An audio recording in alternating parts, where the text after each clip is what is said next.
Hello and welcome back. We are continuing our look at adding and subtracting rational expressions.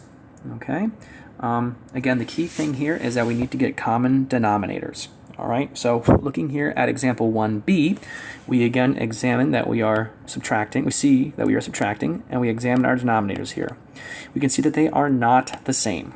Okay, but they have a couple pieces to them here. Not only numbers need to be common, but also the variables need to be in common too. Okay? Let's focus on the numbers first. 3 and 5. Right? So again, we can look at multiples of 3.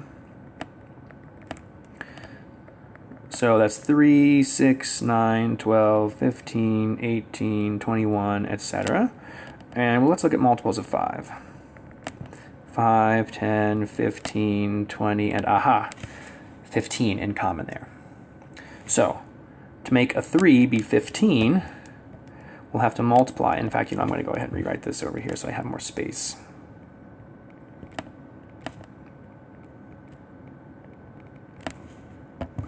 So, to multiply the fraction here, or to get the fraction, this 3 here, to become a 15, we'll multiply the top and bottom by 5. But is that going to be enough? That'll give us 15x, but we're going to need an x squared. So what else do I need to multiply by here in order to get an x squared from that x? We need to multiply by an x in the numerator and denominator. Okay? Then over here, what do we multiply? The top and bottom, we will multiply by 3. The 3 and the 5 will make 15, and they already have the x squared they were looking for. So, let's do that. 5x times 4. 20x over 15x squared minus 9 over 15x squared. Now, combine your numerators. 20x minus 9 over 15x squared. And there is our answer. All right, let's continue. Now, this looks pretty complex. Okay, if you look here, right, we seem to have nothing in common between these two denominators, and they're pretty messy too. Okay, so one way that will always work is to take the denominator of the other fraction and multiply the first fraction by that. So we could do x squared minus 3x minus 4 over x squared minus 3x minus 4, like that. And then we multiply this fraction by the other fraction's denominator, so 2x squared plus 2x over 2x squared plus 2x. However, I think this would not be the best way to go. And the reason for that is because you're going to get some very big numbers here.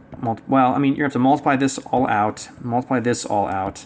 You don't necessarily have to multiply your denominators out like that, and but it's just going to be very complicated. Okay, let me show you another way, because actually these two denominators have more in common than you might first see. Okay, so let me get rid of this here. Let's start by taking these two fractions and factoring those denominators, because it looks like they do factor. So we'll still have 3 in the numerator. I'm going to leave myself some space there. And then what can we take out of this denominator here? There's a GCF of 2x. So we're left with an x and a plus 1. What can we factor out of this denominator? It'll be x minus 4 and x plus 1. Now, looking at our two denominators here, you'll see that they actually have something in common. They both have an x plus 1. Okay? But this denominator does not have the x minus 4 that this denominator has. So what we'll do is we'll multiply by x minus 4 over x minus 4. Now, looking at this denominator, we can see that our second denominator here has the x plus 1, right, that this one has, right, they have that in common, but what's missing? This does not have a 2x. So what we'll do is we'll multiply the top and bottom by 2x. Okay, now let's see what happens. Distribute the 3.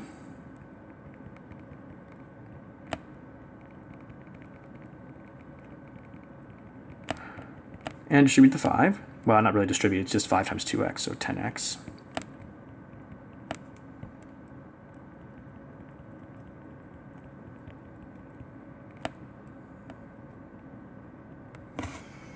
And aha, we have common denominators. So now we can just combine our numerators together. And since 10x is like with a 3x, you can actually add those together. Get 13x minus 12 over 2x times x minus 4 times x plus 1. Okay, you can check your numerator to see if it factors any further. In this case, it does not. I would discourage you from multiplying this out. It's not really necessary. In fact, it's better to keep it factored because then if your numerator factors, you already have the factored answer down here to cancel out and stuff. But this is our final answer. Okay, in the next video, we'll go through exercises 5 through 8.